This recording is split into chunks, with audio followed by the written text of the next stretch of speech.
Assalamualaikum warahmatullahi wabarakatuh, Baraya Priangan. Kesejahteraan sosial merupakan tujuan utama yang hendak dicapai melalui berbagai ikhtiar pembangunan. Secara sosial, Kabupaten Tasikmalaya masih sangat relatif rentan. Mengingat dari total 1,7 juta jiwa penduduk, lebih dari 67.000 orang hidup menganggur tanpa pekerjaan. Sementara 181.000 orang masih hidup di bawah garis kemiskinan. Mereka tersebar di 351 desa di Kabupaten Tasikmalaya. Untuk menghadapi kerentanan ini, tentu saja perlu ketahanan sosial yang kuat. Karena ada banyak sekali kelompok masyarakat rentan yang harus dilindungi. Ada penduduk lanjut usia, anak-anak, perempuan, kaum disabilitas, fakir, miskin, dan orang terlantar. Sebagai pemerintahan yang otonom, yang bersentuhan langsung dengan masyarakat, maka desa merupakan garda terdepan dalam menghadapi problem ini. Namun, apakah masyarakat desa memiliki suatu kemampuan komunitas dalam mengatasi kerentanan sosial ekonomi ini? Maka perspektif kali ini akan membahas soal problematika realitas ketahanan sosial masyarakat desa berdasarkan dimensi sosial, kesehatan, pendidikan, dan pemukiman. Kita akan bertanya dulu kepada para kepala desa, dimulai dari desa paling utara di Tasikmalaya. Bagaimana ketahanan sosial di Guranteng ini, di desa Guranteng? Flashback dulu ke belakang sekitar 3, 4, 5 tahun yang lalu ketika kami dilantik menjadi kepala desa di Guranteng. Kebetulan kan 3 bulan semenjak menjabat kami harus menyusun RPJMDes, dan alhamdulillah kami menyusun dan menerapkan desa Guranteng. Bermimpi kami mencita-citakan menjadi desa wisata yang ada di Tasikmalaya. Nah, berangkat dari itu semua, kami masuk ketika 2017 dengan kategori desa kami masih tertinggal sampai 2018. Dan alhamdulillah 2019 kemudian desa kami kategorinya berkembang, dan terakhir menurut IDM Kemendes, Indeks Desa Membangun dari Kementerian Desa, di 2022 kemarin desa kami menjadi desa maju, dan alhamdulillah walaupun kami dengan permasalahan infrastruktur juga luas wilayah yang tidak sedikit, luas kami sekitar 2020 hektar, jadi hampir sama dengan satu kecamatan tetangga. Artinya bagi kami ini permasalahan yang tidak mudah diselesaikan hanya dengan sendirian kepala desa.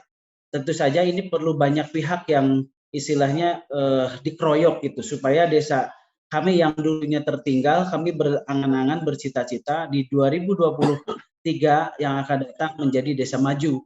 Dan alhamdulillah di 2022 ini menurut IDM kami sudah dikategorikan desa maju.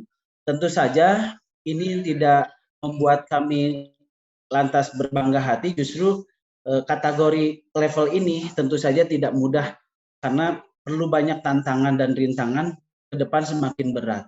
Nah, permasalahan yang kami hadapi di desa paling tidak ada 3. Yang pertama tentang kalau kaitannya dengan permasalahan sosial, ada kemiskinan, kemudian lemahnya ilmu pengetahuan, artinya tingkat pendidikan yang rendah, lalu kemudian tingkat pemahaman keagamaan secara menyeluruh masyarakat juga rendah. Nah, disitulah pangkal masalah yang harus kami hadapi sehingga Guranteng bisa mewujudkan mimpi-mimpi masyarakatnya, mimpi pemerintahnya, di kemudian hari tidak lagi menjadi desa tertinggal. Dan alhamdulillah semenjak kami menetapkan RPJS, perlahan-lahan kami lakukan terobosan-terobosan, salah satunya dari bidang baik kaitannya dengan bagaimana supaya masyarakat Guranteng punya wawasan keilmuan yang luas.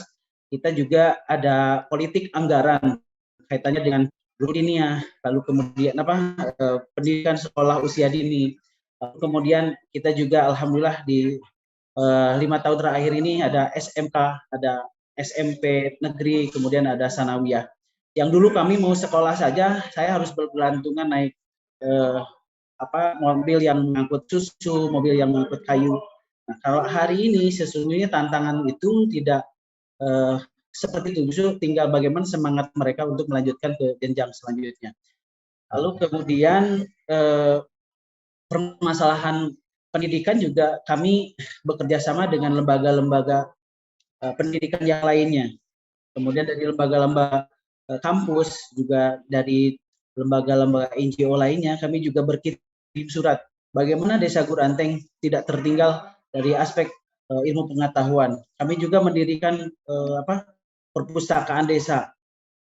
Kemudian kita juga mencoba menggandeng beberapa universitas dengan menyebutnya sekolah literasi digital desa. Kemudian insya Allah bulan depan kita juga akan melaksanakan sekolah kaitannya dengan perekonomian. Kalau tadi masalah pendidikan, ilmu pengetahuan, insya Allah beberapa program yang sudah kami lakukan, salah satunya begitu.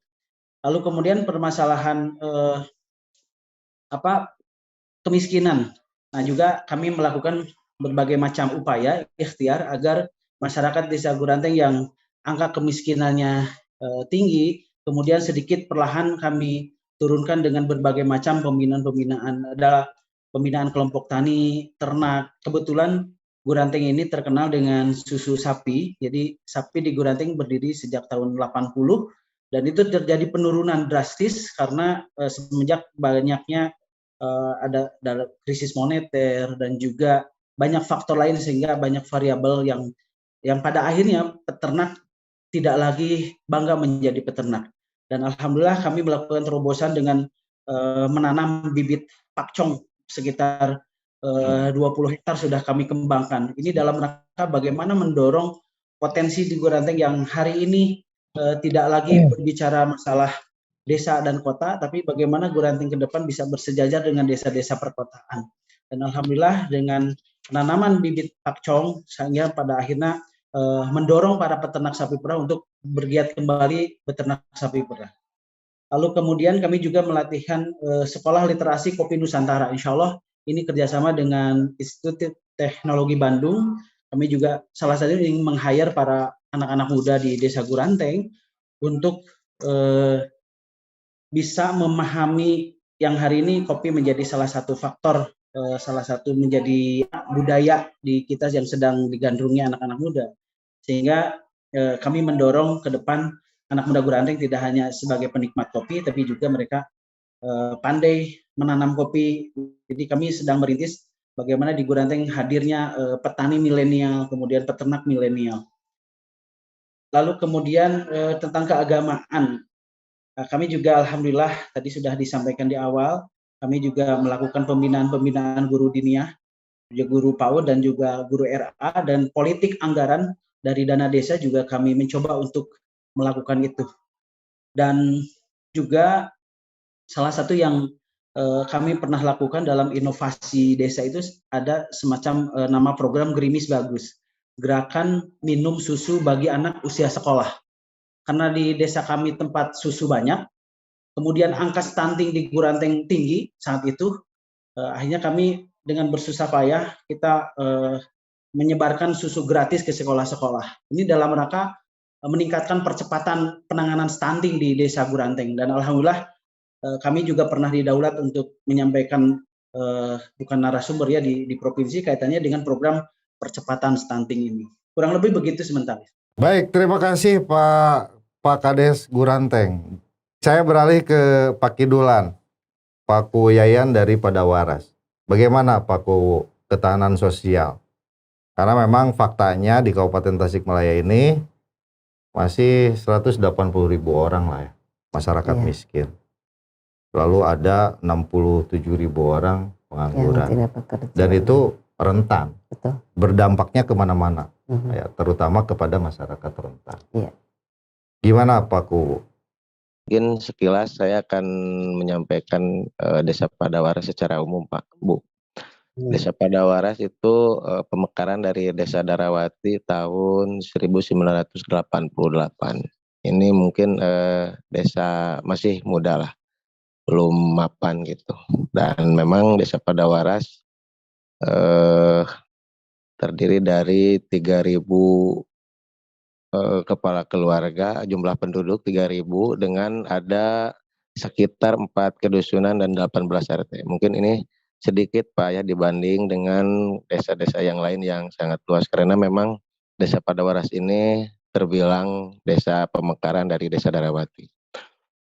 Kalau di Desa Padawaras, persoalan ketahanan sosial di sini alhamdulillah kita berangkat dulu tahun 2013 saya untuk periode pertama, dan hari ini untuk periode kedua. Periode pertama saya lebih ke persoalan pertanian Pak Muhajir, karena memang di sini kita masyarakat secara mayoritas adalah petani. Sedangkan lokasi kita sangat memadai sehingga perlu dikonsentrasikan ke situ gitu.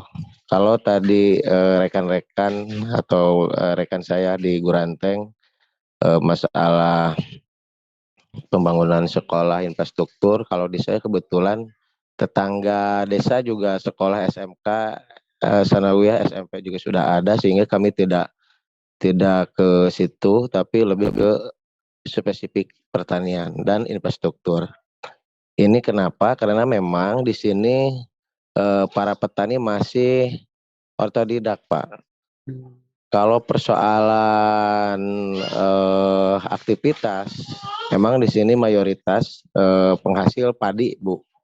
Sehingga pada tahun 2016 saya mengajukan untuk masuk ke desa untuk wilayah Cipatujah itu cetak sawah baru yang luasnya sekitar 87 hektar. Alhamdulillah itu sudah terrealisasi, dan hari ini kita kelanjutan program tersebut adalah upland dengan anggaran dari ISDB dan IPAD, Pak, dari Timur Tengah ya, dari Timur Tengah.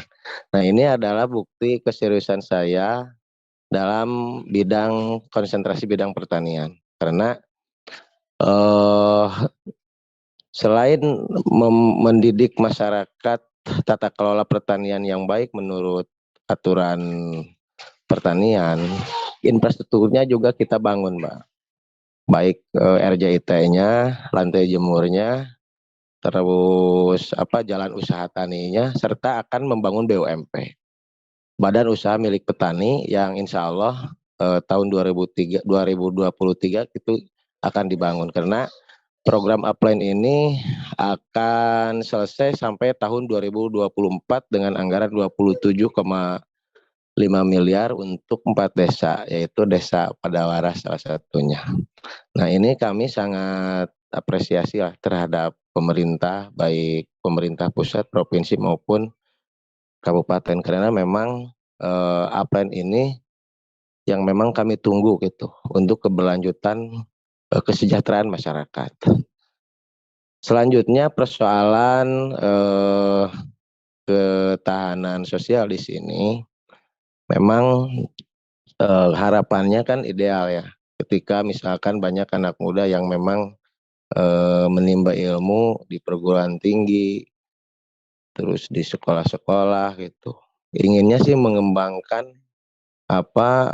potensinya di kampung. Tapi memang tidak seperti itu kenyataannya. Kebanyakan anak muda di sini urban gitu. Ya, memang udah menjadi budaya. Tapi mudah-mudahan ke depannya kalau memang BUMP di sini sudah berjalan, insya Allah mungkin akan sedikit menekan laju urban tersebut.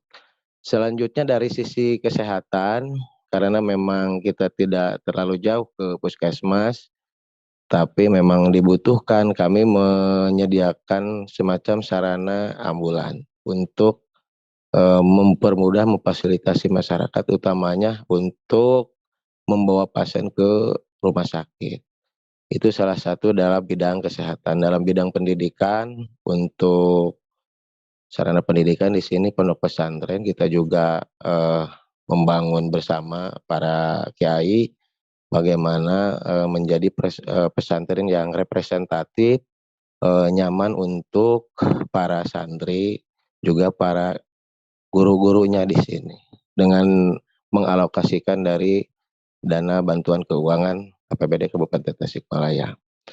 serta dengan demikian insya Allah mungkin itu dari sumber daya manusia di bidang keagamaan itu bisa memadai. Selanjutnya untuk bidang infrastruktur pembangunan, saya juga membenahi infrastruktur baik jalan-jalan desa yang memang dulu sangat ketika saya masuk kantor desanya juga masih sangat memprihatinkan, jalan-jalan desanya juga masih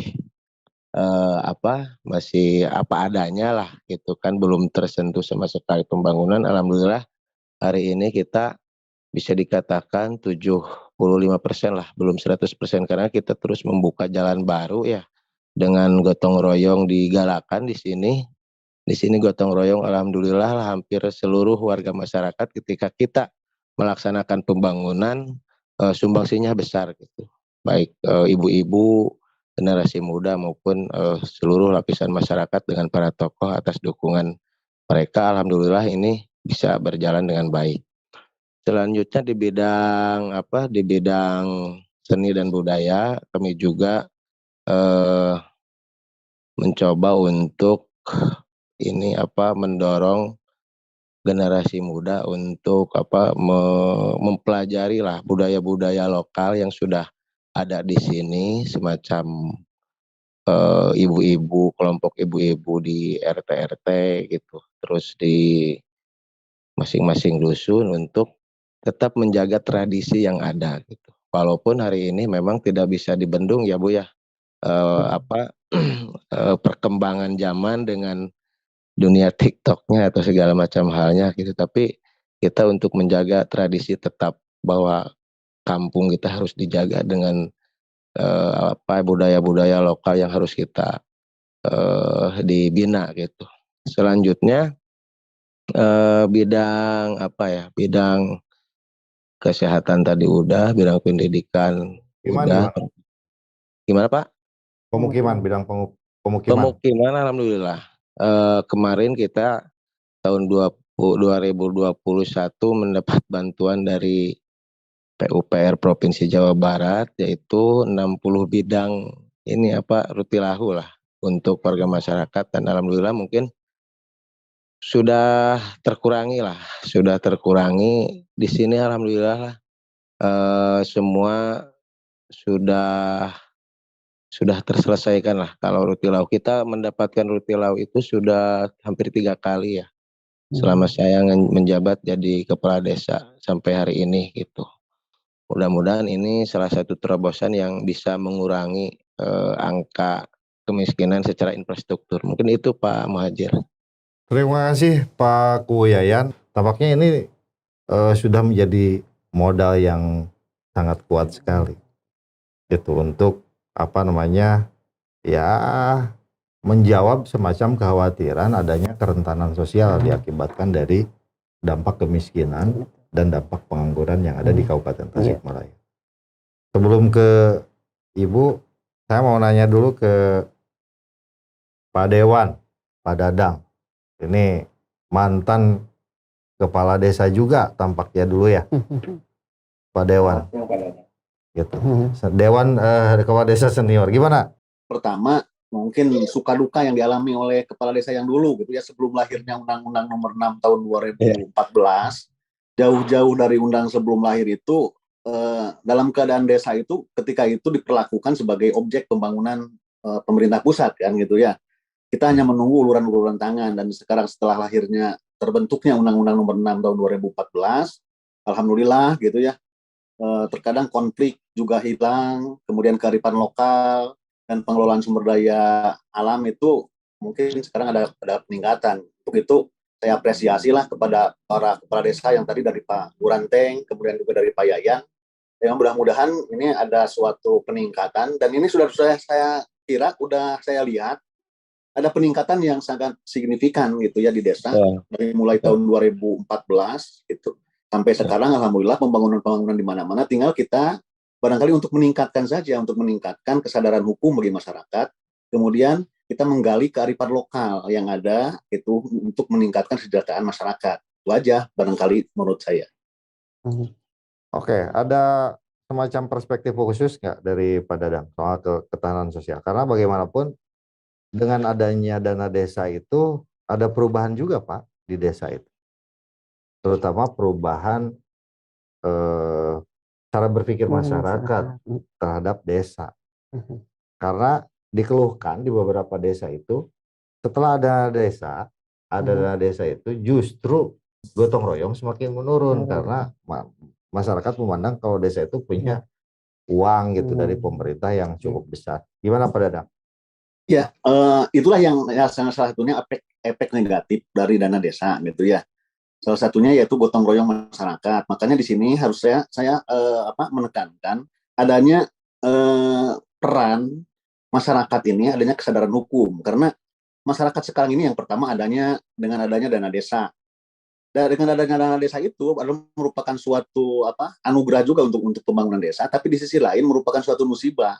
Karena ini terkadang kepala desa ini menjadi korban ketika sebelum dana desa itu kan gotong royong masyarakat itu sangat proaktif gitu ya, sangat proaktif.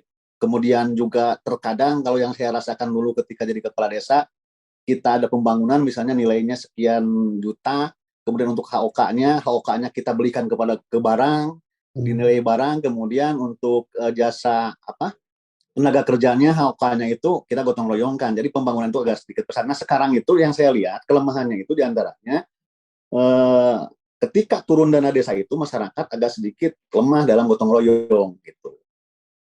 Yang pertama itu, yang kedua, alhamdulillah kalau tadi kepala desa dari Pak Yayan kemudian dari Bu Ranteng itu kan dengan semangat yang berapi-api, dengan semangat yang luar biasa.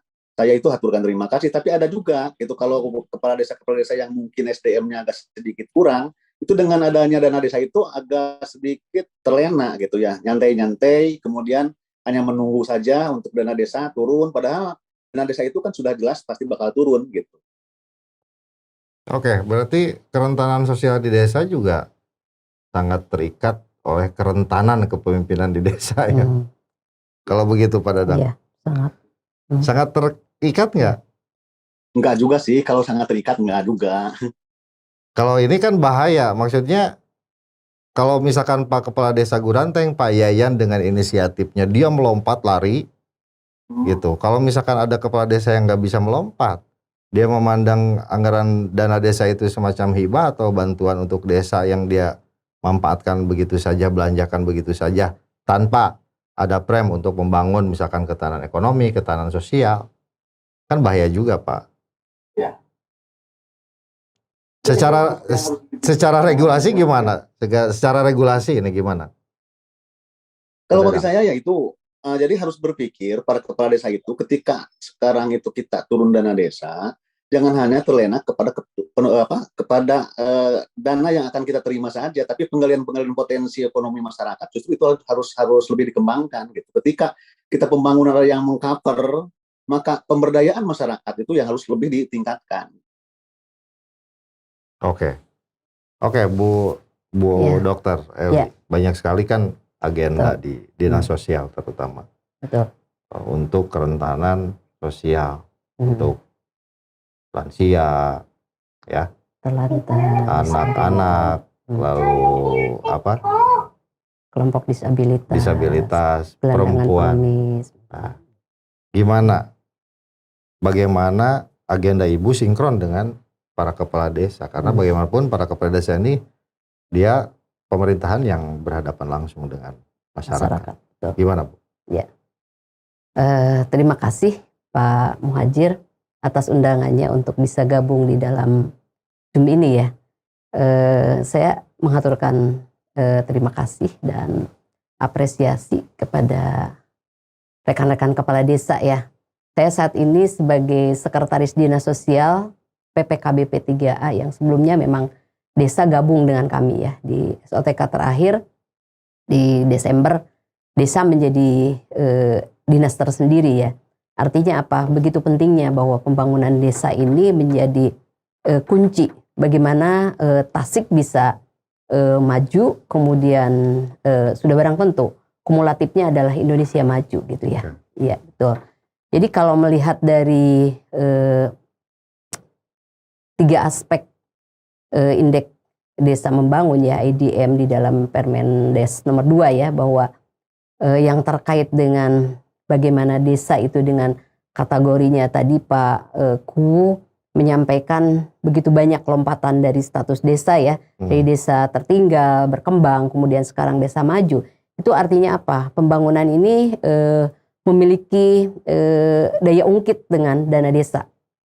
Harapannya adalah seluruh desa di Tasik memang harus punya pola atau target-target pembangunan yang ingin dicapai dengan standar tersebut. Dan 2 desa yang tadi memang pola pembangunan yang mengikuti standar ya, standar tadi di Kemendes. Juga ada ini Pak Muhajir dengan SDGs-nya sebetulnya ya, Sustainable Development Goals. Bagaimana SDGs yang pertama adalah masalah kemiskinan ya. Jadi bagaimana Tasik bisa keluar dari masalah kemiskinan yang sebelumnya berada di level 10,5%, sekarang dengan adanya COVID menjadi 11,9%. Artinya apa? Kuncinya adalah di desa. Bagaimana desa bisa mengentaskan kemiskinan melalui program-program yang diberikan oleh Kemendes ya. Tadi ketahanan di bidang sosial ini memang menjadi kunci bagaimana kesejahteraan masyarakat di sana. Di dalam urusan sosial ada 26 PMKS, pemerlu kesejahteraan sosial. Salah satunya adalah bagaimana kelompok masyarakat miskin, bagaimana kelompok disabilitas, bagaimana kelompok usia lanjut, bagaimana kelompok anak terlantar, gelandangan dan pengemis. Ini adalah termasuk dalam SPM ya, standar pelayanan minimal. Pemerintah daerah harus memberikan pelayanan yang paling mendasar pada masyarakat. Bagaimana caranya kebutuhan-kebutuhan dasarnya itu bisa terpenuhi gitu ya. Dan satunya lagi adalah penanganan sosial dampak bencana. Dan 3 IDM yang selain ketahanan sosial kan ekonomi ya, kemudian di bidang ekosistem atau bagaimana kelompok rentan ini pada saat ada bencana bisa terbebas, tidak menjadi korban yang utama gitu ya. Jadi saya kira arah pembangunan yang dilakukan oleh Pak Kepala Desa yang tadi, bagaimana dimensi sosial, dimensi kesehatan, dimensi pendidikan, dimensi pemukiman, ini semuanya memang harus dirunut ya, dirunut secara menyeluruh, bagaimana peta atau mapping yang menjadi permasalahan di tiap desanya, dan itu menjadi prioritas penganggaran mungkin ya, prioritas penganggaran. Jadi saya berpikir bagaimana kedepannya masyarakat kita di masa pasca COVID lah bisa berdaya. Kemarin di data DTKS ya, data terpadu kesejahteraan sosial, kita sangat meningkat mencapai 1,5 juta. Ternyata hasil identifikasi karena adanya bantuan di masa COVID itu yang bertambah, dan alhamdulillah sekarang Kementerian Sosial juga sedang. Sekarang kalau di desa 42%. Iya, 42%. Jadi artinya apa? Pembangunan di desa ini sesuai dengan arah dan tujuannya di dalam aturan yang ada, turunannya dari Undang-Undang Nomor 6, kemudian ada dari Kemenkyu. Setiap tahun selalu diarahkan bagaimana sih pola-pola yang ingin dilaksanakan, kebutuhan-kebutuhan yang harus difasilitasi di tiap desa. Tidak hanya pembangunan yang bersifat infrastruktur sebetulnya. Pemberdayaan masyarakat itu menjadi kunci bagaimana kita bisa sustain ke depannya. Misalnya dana desanya sudah berakhir gitu kan, kita harus berpikir bagaimana pola-pola yang ingin dikembangkan, tadi menggali potensi yang ada di Pak Kepala Desa ya, bagaimana pemberdayaan infrastruktur misalnya untuk mengembangkan wisata ya di Guranteng, kemudian pembangunan SDM-nya di level-level rata-rata lama sekolah kan sekarang kita baru di kelas 1 SMP ya, bagaimana ke depannya di Guranteng semua anak-anaknya generasinya menjadi sarjana minimal D3 lah gitu. Akhirnya ke depan akan tercipta juga calon generasi penerus kita yang lebih bisa bersaing dengan bangsa-bangsa lain gitu ya. Seperti itu. Oke, terima kasih Bu Eli. Yeah. Pak Guranteng, kalau secara spesifik saya tanya untuk masyarakat rentan, program apa yang digulirkan oleh Pak Ku? Kaitannya bagaimana kami merancang program sehingga kaum marginal ini, misalnya kaum yang lemah ini, terutama ibu-ibu, jompo dan juga yatim bisa terberdayakan. Kami punya keyakinan ini harus melibatkan pemberdayaan lembaga-lembaga yang ada di desa kami. Dan alhamdulillah melalui kegiatan PKK desa, di PKK itu kan ada 4 pokja, ada pokja 1, 2, dan 3, dan ini sebetulnya sudah komplit menurut kami.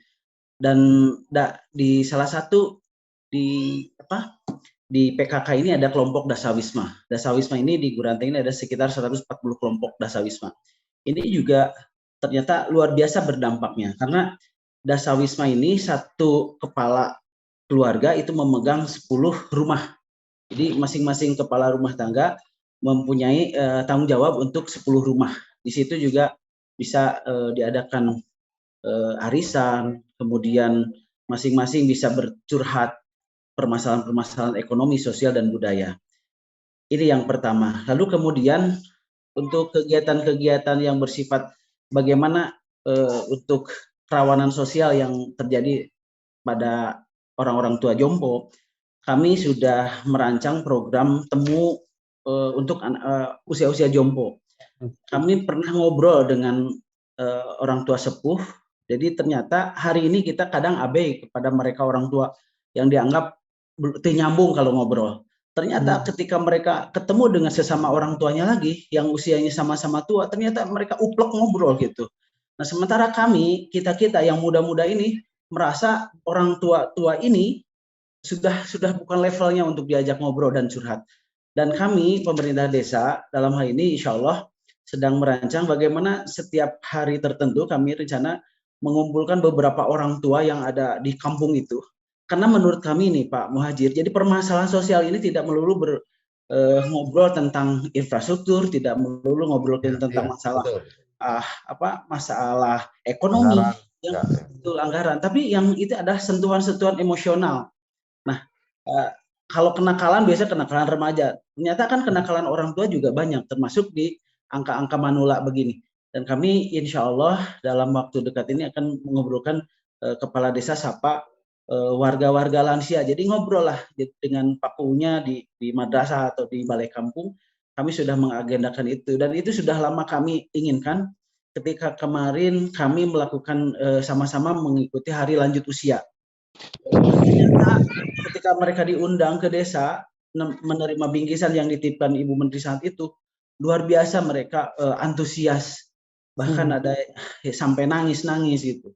Dan alhamdulillah kalau bicara infrastruktur pemukiman tadi yang sempat disinggung, alhamdulillah kami punya 200 rumah tidak layak huni ketika kami menjabat. Dan alhamdulillah sampai tahun ini sejak menjabat kami sudah 150 unit rumah mulai dari program BSPS dari Kementerian PU. Berarti tinggal 50 lagi ya? Ada sekitar kami punya PR sekitar 50 lagi.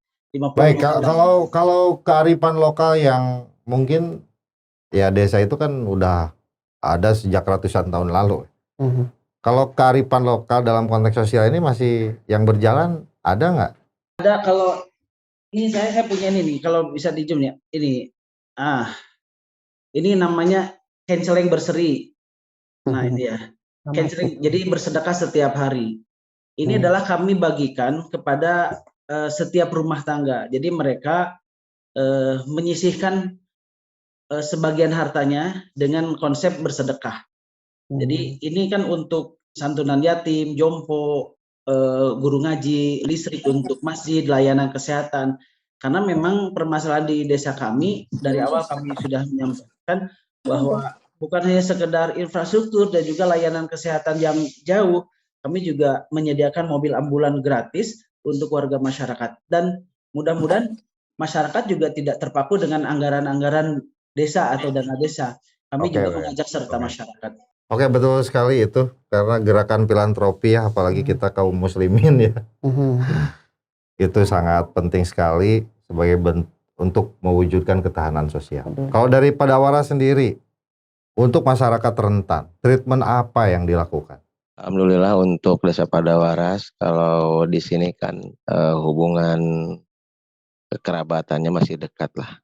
kita juga mengadakan kegiatan-kegiatan sosial semacam kegiatan keagamaan ke masing-masing RT sehingga apa yang kita khawatirkan itu terpantau seperti itu, baik lansia ataupun yang lainnya, yatim piatu. Ya kalau memang misalkan ada rezeki kita berbagilah untuk sedikit meringankan apa yang menjadi beban mereka seperti itu.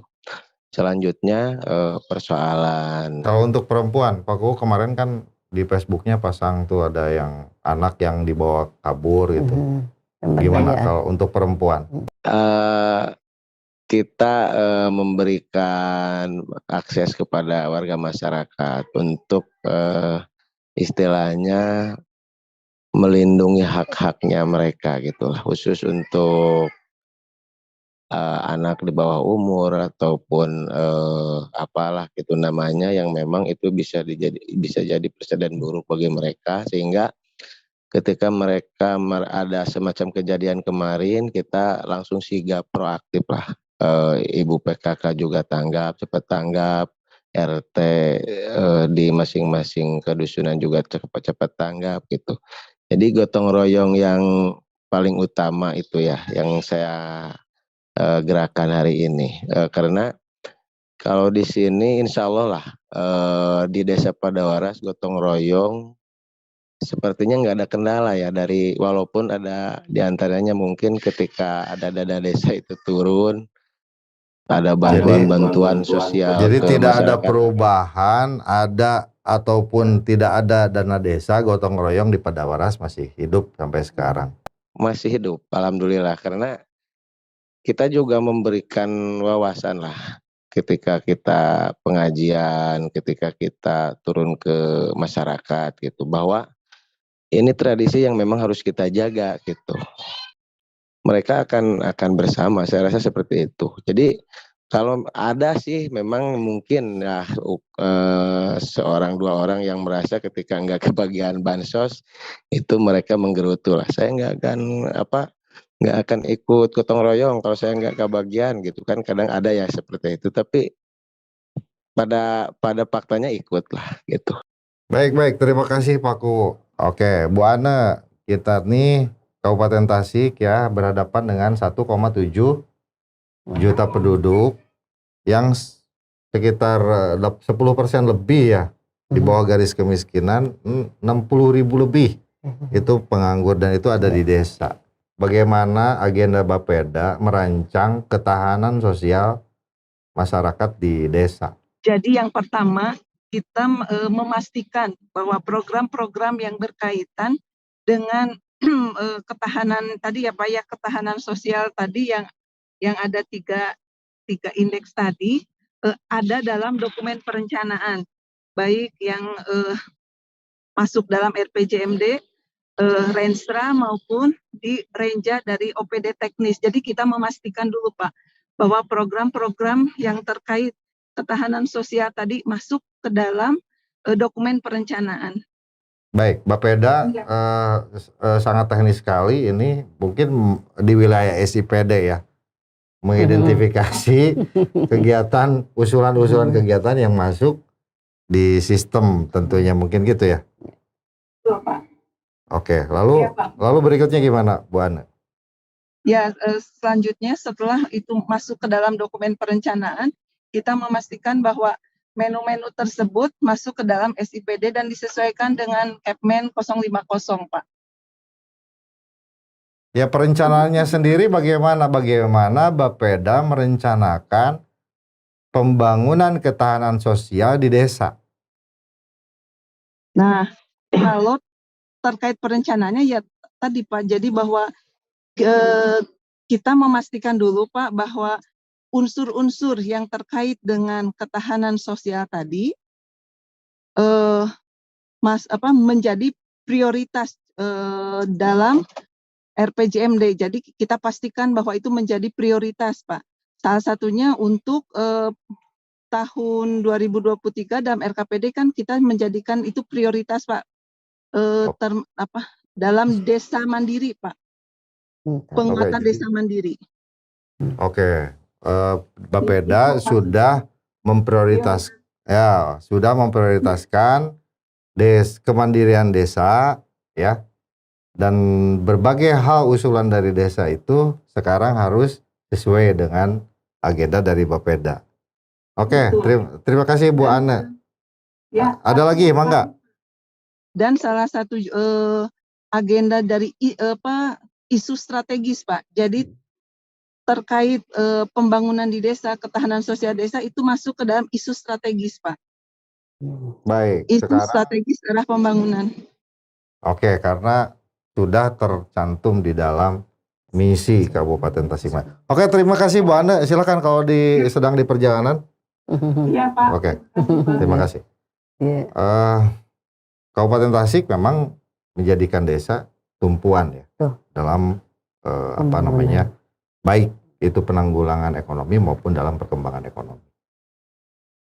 Ekonomi itu tidak akan tertanggulangi kalau tidak memiliki ketahanan sosial. Karena ketahanan sosial ini terkait dengan suprastruktur, nilai moral sosial yang terbangun, termasuk tradisi yang ada di masyarakat, solidaritas, gotong royong dan lain sebagainya. Yang ini terkait langsung dengan persoalan utama dalam pembangunan.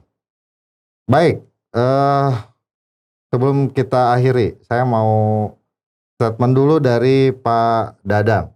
Mangga Pak Dadang. Yang saya perlu tegaskan di sini, alhamdulillah kalau tadi mendengar paparan dari 2 kepala desa gitu ya, kita itu sangat berbangga dan optimis bahwa Tasikmalaya itu insya Allah lah tahun-tahun dari tahun ke tahun itu akan lebih maju. Cuman ada strategis untuk menjaga, tinggal kita menjaga ketahanan sosial di Kabupaten Tasikmalaya. Yang pertama diantaranya menghindari konflik ya, menghindari konflik sosial dan ketidakadilan sosial. Ini tanggung jawab bersama dari mulai kepala desa sampai kepala dinas. Ini yang terjadi kayak tadi saya mengutip masalah tentang adanya bantuan ya, adanya bantuan ketidakadilan bantuan. Ada yang tidak cocok bantuannya, ada yang sudah meninggal mendapat bantuan. Ini akan menjadi bumerang juga, akan menjadi korban untuk kepala desa. Ya, ketika saya di kepala desa dulu itu yang diantaranya itu desa itu tidak mendata untuk bantuan-bantuan sosial, sementara yang kita masukkan, yang kita ajukan oleh kepala desa itu tidak turun, sementara yang turun itu yang orang-orangnya sudah tidak ada. Dan ini merupakan satu tanggung jawab bersama. Dan kalau hal ini dibiarkan akan menjadikan sebuah konflik ketidakadilan sosial. Yang kedua juga kita harus bisa menjaga tentang ketahanan sosial ini tentang kesadaran hukum ya, tentang kesadaran hukum di masyarakat. Yang ketiga juga pemberdayaan, tentunya pemberdayaan kelembagaan di masyarakat di desa, karena di Tasikmalaya itu kelembagaan itu kan sangat kompleks sekali gitu. Untuk itu kita tiga ini harus kita jaga. Yang pertama kita harus bisa menjaga konflik, yang kedua kita harus bisa menerapkan kesadaran hukum, yang ketiga pemberdayaan tentang kelembagaan yang ada di Kabupaten Tasikmalaya. Itu saja, terima kasih. Oke, terima kasih Pak Dadang, sangat lugas sekali ini Pak Dadang. 3 poin utama yang ini. Tapi betul juga karena adil itu sejak statistik Bu. Sejak keadilan, sejak pendataan. Gimana Dinas Sosial? Terima kasih. Memang yang terkait dengan data ya, DTKS ya, data terpadu kesejahteraan sosial ini sekarang memang harus terus digiatkan sesuai dengan Permensos nomor 3 tahun 2021 bahwa DTKS ini adalah sebagai database yang termasuk di dalamnya adalah data bantuan, data kemiskinan, dan data yang terkait dengan PMKS itu sendiri. Jadi sekarang semua satu data. Iya, gitu. Betul. Dinas ini datanya ini, dinas ini datanya ini. Ditabrakan gitu lah Bu ya. Inginnya Tasik dalam satu data. Nah, terkait dengan ketepatan sasaran penerima bantuan memang saat ini sedang disosialisasikan untuk pemahaman bagaimana desa dengan operator desanya bisa melakukan update tanggal 1 sampai tanggal 10.